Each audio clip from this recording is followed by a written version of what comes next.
हिंगोलीत महायुतीत धुसफूस. भाजपाचे विद्यमान आमदार तानाजी मुटकुळे यांचे मित्रपक्षातील अजित पवार यांच्या राष्ट्रवादी काँग्रेस आणि शिंदे शिवसेनेवर केलेले गंभीर आरोप यामुळे राजकीय क्षेत्रात खळबळ उडाली आहे. हिंगोली विधानसभा भाजपाचे आमदार तानाजी मुटकुळे यांनी काल प्रसारमाध्यमांना मुलाखत देताना असे सांगितले की विधानसभा निवडणुकीत महायुती असताना महायुती मित्रपक्षातील अजित पवार, राष्ट्रवादी काँग्रेस आणि शिंदे शिवसेनेच्या एकही माणसाची मला मतदान केले नाही. मी फक्त भाजपच्या मतांवर निवडून आलोय असा थेट आरोप मित्रपक्षांवर केलाय. यामुळे राजकारणात मोठी खळबळ उडाली आहे. काय आरोप केले भाजपाचे आमदार मुटकुळे यांनी पहा. आमची युती शिवसेनेत लिखित युती होती, पण अलिखित युती आमची नव्हती. शिवसेनेवाल्यांनी एकही मत मला विधानसभेत दिलं नाही. अजित पवारांच्या लोकांनी एकही मत मला दिले नाही. मी जाहीर सांगतो, त्याची माहिती आपल्याकडे तर असतेच पूर्णपणे. त्यामुळं या युतीचा काही संबंध येत नाही. आणि मागच्या निवडणुकीत शिवसेनेचा उमेदवार उभा होता, बावरावजीच्या विरोधात शिवसेनेचा उमेदवार होता उभा, त्यामुळं आणि बावराव निवडून आले.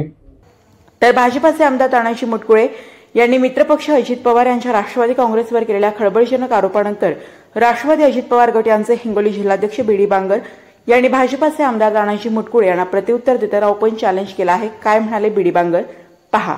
माझी प्रतिक्रिया मी अगोदर काही माध्यमांना दिली. स्वबळावर ते ज्या पद्धतीने म्हणतात मी निवडून आलो, मी त्यांना सांगू इच्छितो नगरपालिकेचे स्वबळावर आहेत, त्यांनी स्वबळावर निवडून यावं आणि त्यांच्या अगोदर उमेदवार सांभाळावे जे एबी फॉर्म दिलेले आहेत. राहिला विषय विधानसभेचे, ज्या विधानसभेमध्ये राष्ट्रवादीने काय काम केलं काय नाही याचे सर्व पुरावे माझ्याकडे उपलब्ध आहेत.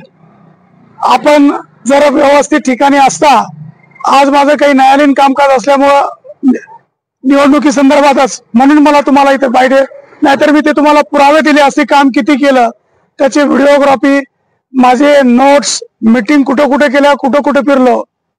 राहिला विषय शिवसेनेनं काम केलं की नाही केलं, तर मला असं वाटतंय त्या दोघांचं हे संगनमत आहे.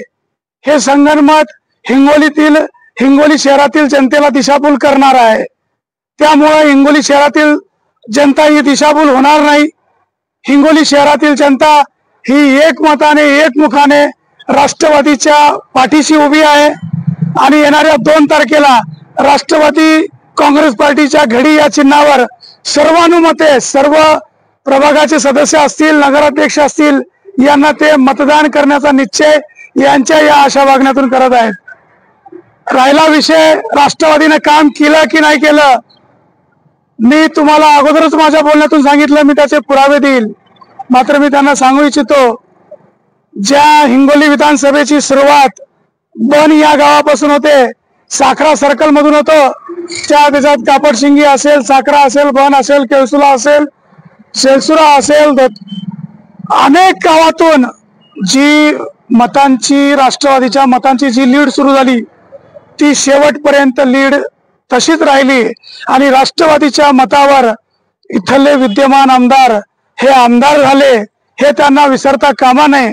कारण तुम्ही महायुतीचे आमदार म्हणून उभा टाकला होतात आणि आम्ही महायुतीच्या आमदाराला आमच्या अजितदादांनी जो आम्हाला आदेश दिला होता त्या आदेशाचं आम्ही पालन करत ते तुम्हाला मतदान केलंय हे आपण विसरता कामा नाहीये.